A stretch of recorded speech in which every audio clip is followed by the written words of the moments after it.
So hello everyone and welcome.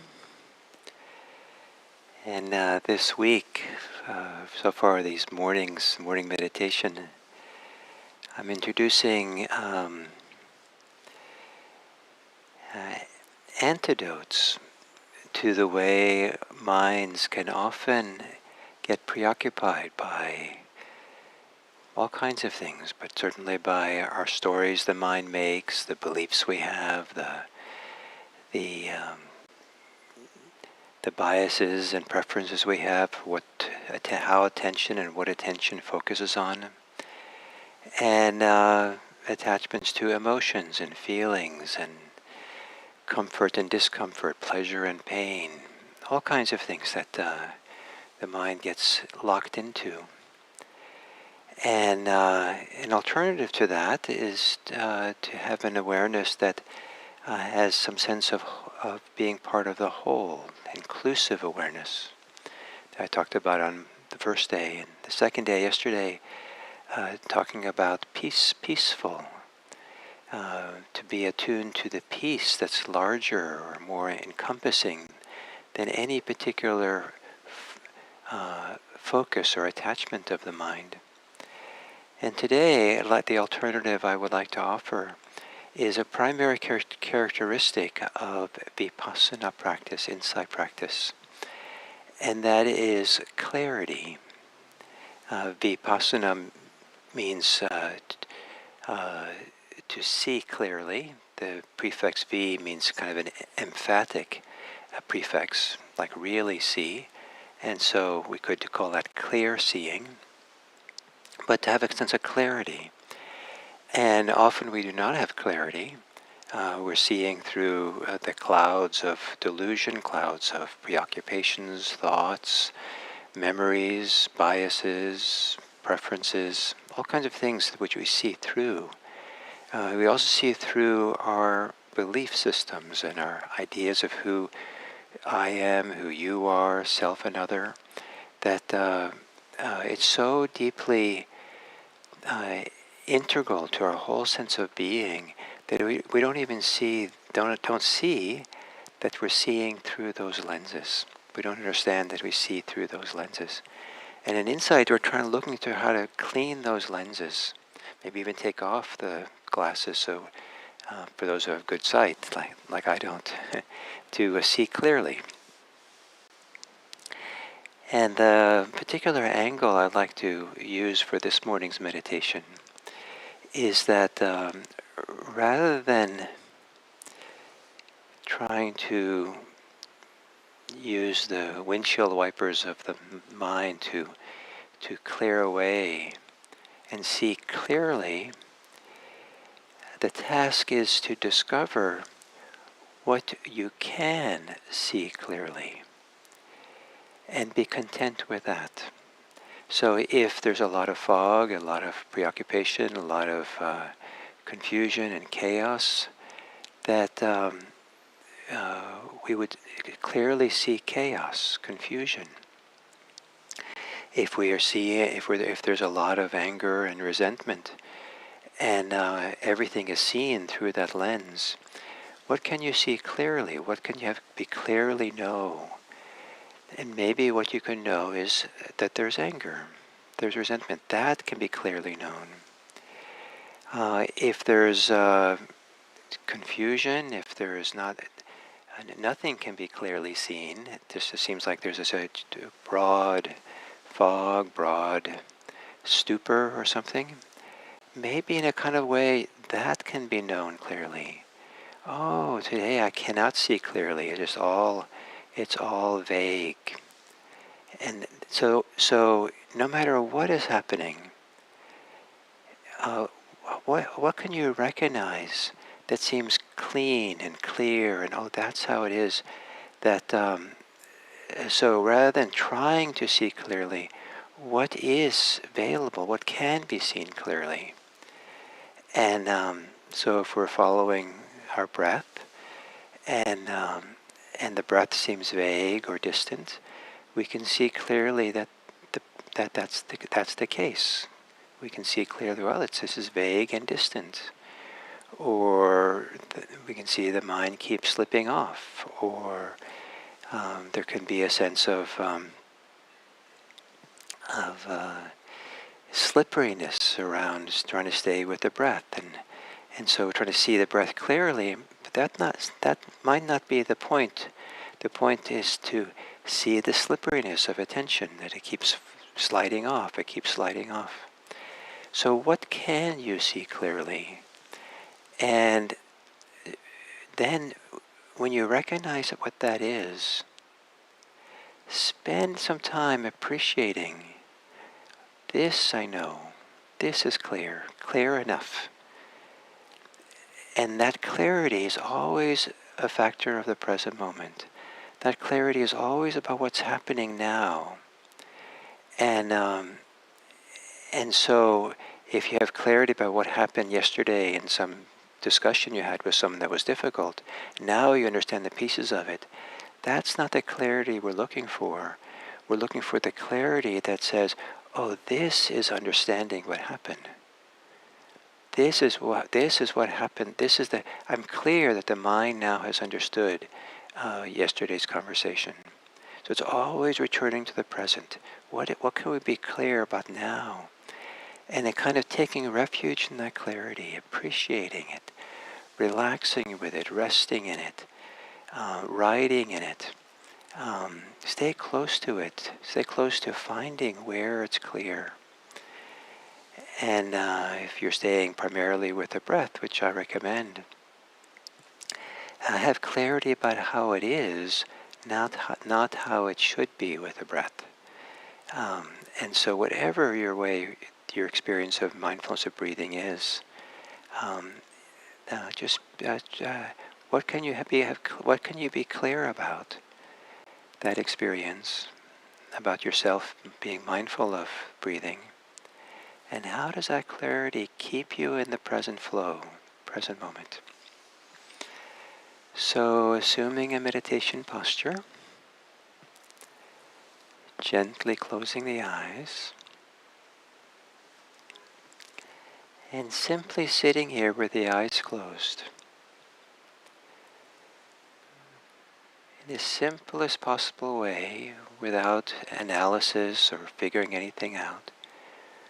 What comes to awareness easily, with some degree of clarity?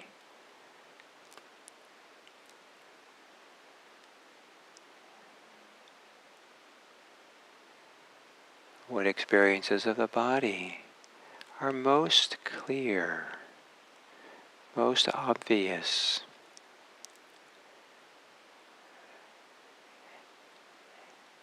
And the word most can be used with a very low bar.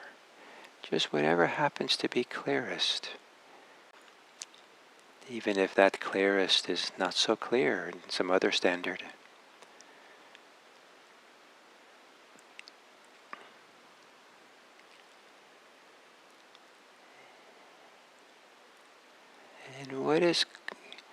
And what can you clearly know about your experience of breathing?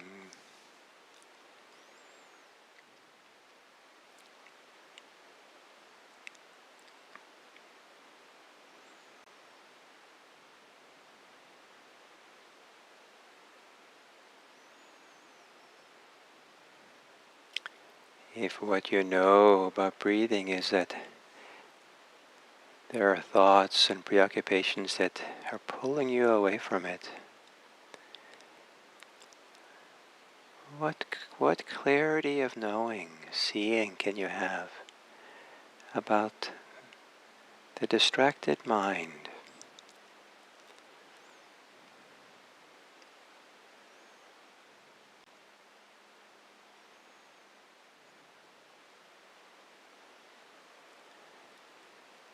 And as you continue knowing whatever you can know clearly, at some point you can maybe begin appreciating that you can know clarity.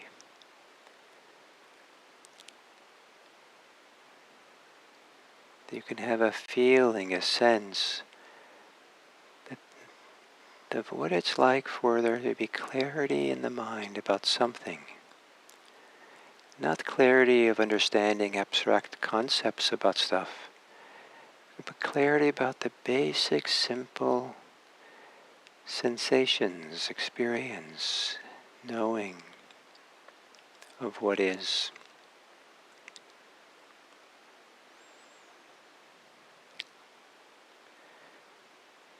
And stay close to that clarity. And maybe rest with your breathing, supported by the clarity that knows something about the experience of breathing.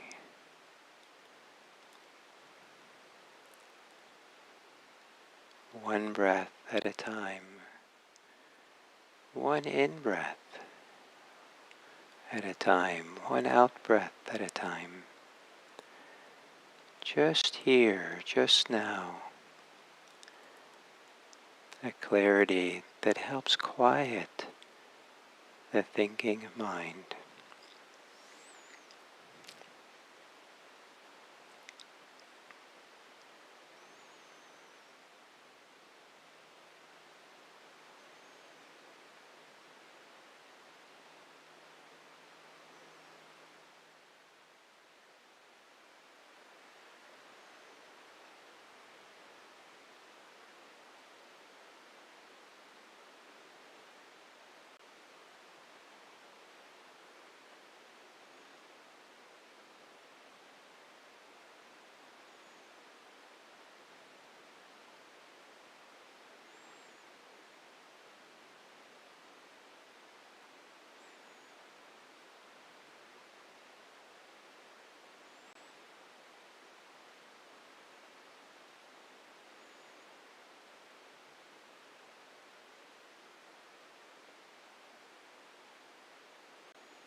When you find yourself distracted, caught in your thoughts, see if you can know clearly that that's the case.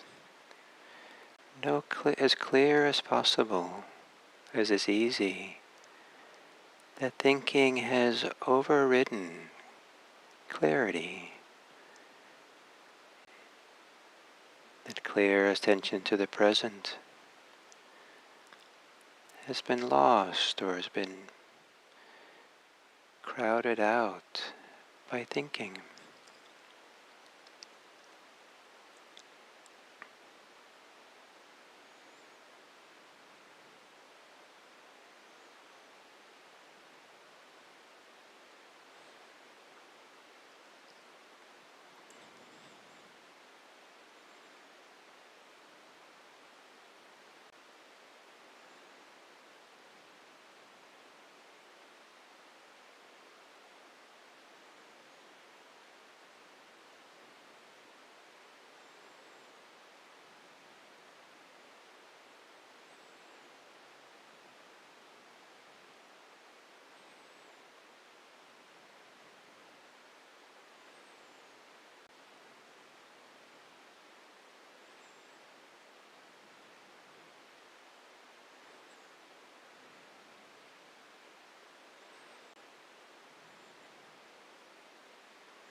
And then as we come to the end of this sitting,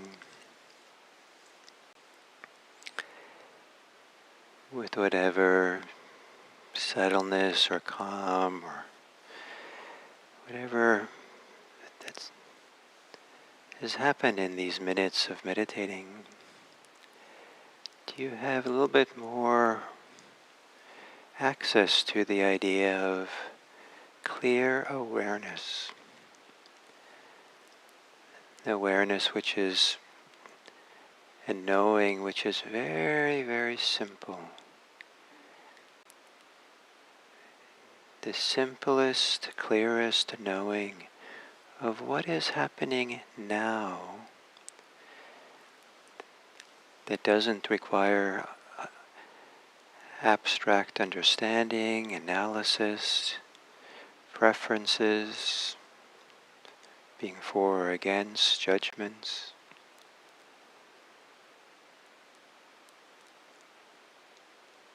The simplest thing to be clear about here, where the clarity of knowing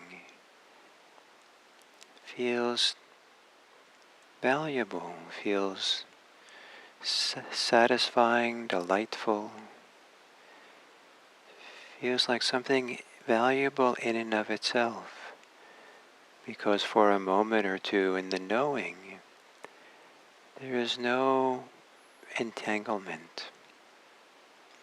It's almost as if we step back a foot or two to look at something anew, without bias, without preconceived ideas. Just this.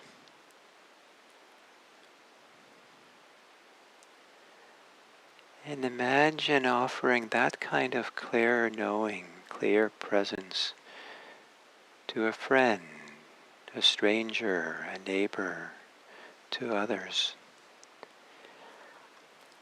Stepping back metaphorically a foot or two to be able to see the person as if you've never met them before, as if each time you meet them it's new. Where maybe there's a delight or appreciation, respect for the person as they appear in this moment, without carrying with you the baggage of history and memories. Person doesn't need to know you're doing this.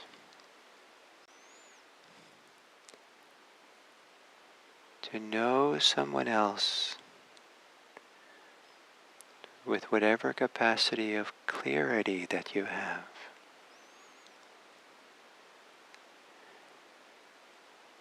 And where that clarity is like an open window, an open door, through which your kindness, goodwill, respect, care can flow.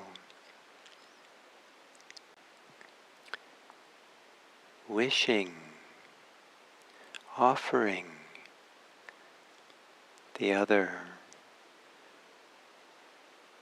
your kindness, your friendship.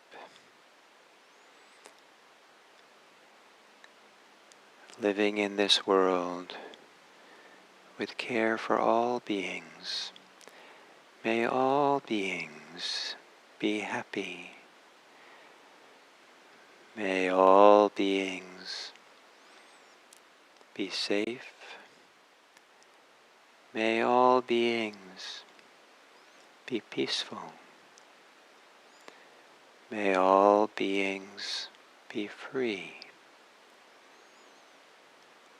And may how I am present for others with my clarity, may it support others. May this practice be a support for benefiting this world.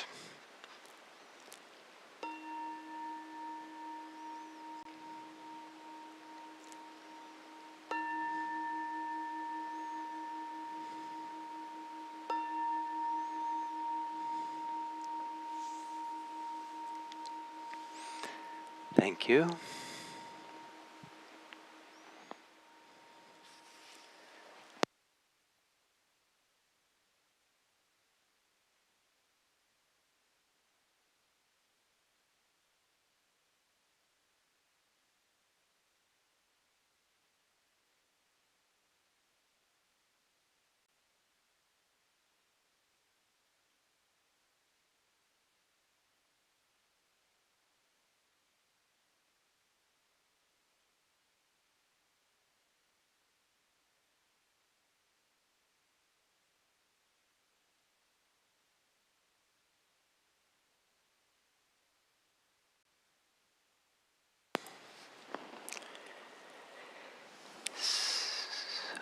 hello, and welcome to this third talk on the 8 worldly winds.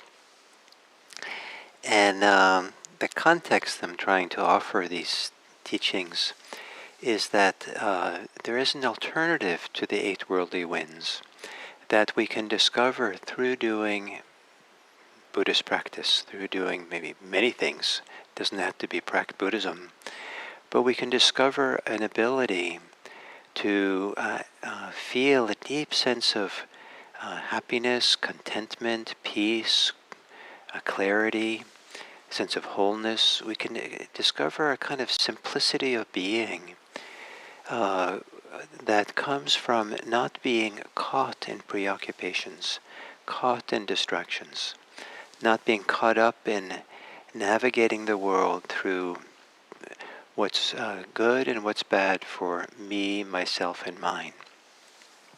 That there's a wonderful softening, letting go, absence of conceit, which is possible when we're very deeply settled here. When the mind gets involved in all kinds of things of conceit, about preoccupations with me, myself, and mine, caught up, reactive to what we're receiving from the world, the experiences we have from the world. When the mind is caught up with sense of me, the doer, and the one who has to do things and get things and have things happen, all those things can become quiet for a while. We can take a wonderful mental vacation from the usual preoccupations of the mind. And that becomes a reference point for where well-being is found, where we get our joy and our happiness and our sense of feeling satisfaction with being alive. So that we to have some kind of reference point like this, so that when the worldly winds blow our way, we don't get pushed around by them. We don't get caught by them. We don't get reactive to them. If the worldly winds is how we define our happiness and well-being, or unhappiness and lack of well-being, then every wind that blows is going to blow us around, and we're going to be reacting, fixing, putting up wind walls to stop them, and putting on heavier and heavier windbreaks, just whatever it takes to try to somehow protect or hold on or to keep them going. But if we have something better than them, then they come along and we're not tricked by them. They don't have a big influence on us. So this is particularly true for the pair for today, the worldly winds of praise and blame. And many people really cherish praise. Some people depend on it. They want it. They're looking for it. Some people are organizing their life and their conversations so that people are ready to praise them, to people boast, people explain, what they did and how great they did and how wonderful things were, and people will present opinions, political opinions, with the idea that people will praise you, or if you have the right opinion, and some people get that's where their vitality comes from, is this joy of being someone, being recognized as someone, as being praised, being honored, being somehow in the relationship to others, stands out as being special. And people look up to us, and some of that's normal and okay enough, but there's a lot of conceit, a lot of challenges that come from living a life dependent on praise. And that is, the more the praise there is, the more the pendulum can swing to be blamed. And the more people praise us, the more they expect us to hold a certain standard, to be a certain way. And it's a setup for the pendulum to swing. it's a setup that we can't always be praised. And there are people who are going to criticize us, be angry with us, be upset with us, not share our same opinions, be critical. And so if our sense of vitality has come from praise, then it can be deflating to be blamed or be criticized. Or it may be not deflating, sometimes it's actually energizing to be blamed or criticized, because then we're ready to fight, we're ready to kind of work on defending ourselves, or then we're aroused and we have to kind of be more careful and more attentive. And so there's this arousal that comes with praise and blame. And the very sad thing socially is that when situations and people neither praise us nor blame us, then that can be boring. That could be not interesting for us. That there's no orientation in that. We're not getting anything from them. They're not kind of activating us. And so there are times socially where the people who neither praise nor blame are overlooked, are ignored, because of that's the orientation some people can have. So, so praise is not wrong to be praised. Blame isn't necessarily wrong. Sometimes it's accurate that people are finding faults, finding some mistakes we've made, and to have the ability to be open to both in a relaxed, open way, where are the quality of our inner life is not dependent on the praise and the blame, where we're centered on ourselves in a nice, peaceful, nice way, that we know something better than the joy of praise and the unhappiness of blame. We're not depending on it for our sense of self, for our sense of vitality, sense of happiness and well-being, for peace. And so we can watch praise and blame. We can be present for it in a clear way. We can listen for what's true, what might be accurate, and appreciate what's accurate. Appreciate praise, which seems accurate enough, and appreciate that people recognize it, and appreciate when people point out our faults. The Buddha talked about anyone who points out our faults should be treated as a treasure. We're lucky to have people help us to see ourselves better. And I find it a delight to someone to point out a fault that I've done, a mistake I've made, or something I've said that was wrong, or maybe was even hurtful for someone, and I could feel that I can feel my challenge, and sometimes I get defensive, or sometimes I can feel a little hurt or just dismayed. But I also feel this delight. Oh, my chance to open to this. It's my chance to kind of feel this, to be present for it, to find a way through it to some other way. And so rather than being avoiding people who want to point out our faults, there's a way of, within reason, there's a way of opening to it and feeling the joy of it. And sometimes that's the very thing that disarms people who want to criticize us. And it surprises them. Some people who are like, there are people whose way of living is to be critical all the time. And maybe there's little hope then. But there are people for whom they're used to people pushing back and fighting and arguing, and that's kind of where they get their juice. But to turn towards them and open and say, oh, you might be right about that. Oh, there might be something there to what you're saying. Can you tell me more? Can you explain exactly how that works or something? And some people are surprised when someone responds so undefensively, and it can sometimes disarm, and maybe sometimes it's even the very thing that the person least wants to have happen. Because it also means that maybe they're not getting under your skin. So this idea of knowing an alternative way of being happy, being content, being centered on oneself in a nice way, an alternative to praise and blame. So praise and blame can happen, but we're not caught by it. We're not pushed around by it. We're not influenced by it. And then there's opportunity to be wise about it. And if the praise seems, you know,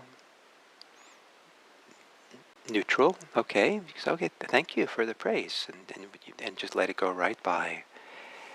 And sometimes there's criticism, which we just let it go right by, and we don't have to pick it up or get involved. We don't have to have a belief system that every praise and blame is something that we have to react to, because every praise and blame somehow defines us. So we're being defined by someone else, and we've given them the power to create that definition for who we are. We've somehow forfeited our own strength, our own independence, our own capacity just to be, because somehow we're allowing ourselves to be defined by the other person.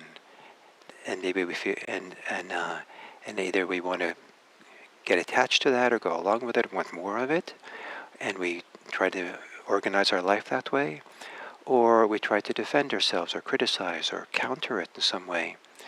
But in both ways, we've given some of our power, some of our independence over to other people.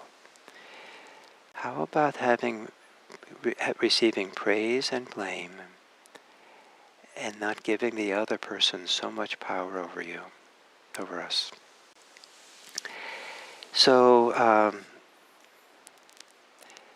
so as you go through the day, the next 24 hours, you might see, are there ways, subtle ways, strong ways, big ways, that you do receive praise and blame from people you know, from strangers, from different situations, and what's your common way of reacting to that? What's your default? When you're not feeling rested, when you're hungry, when you're a little bit off in your day, what is your gut reaction to praise and blame? When you're centered and rested and well-fed and feeling content, what wisdom do you have about how to respond to praise and blame? What is your relationship to these very important pair of social interactions, which are common enough in the human social world? How do you relate to praise and blame? And so the assignment, if you're interested, is just discover how it is for you. And the more you understand how you react, how you respond to praise and blame, the wiser you might become around them. And what wisdom grows for you as you see it clearly. So thank you very much, and so we'll continue with these 8 worldly winds tomorrow.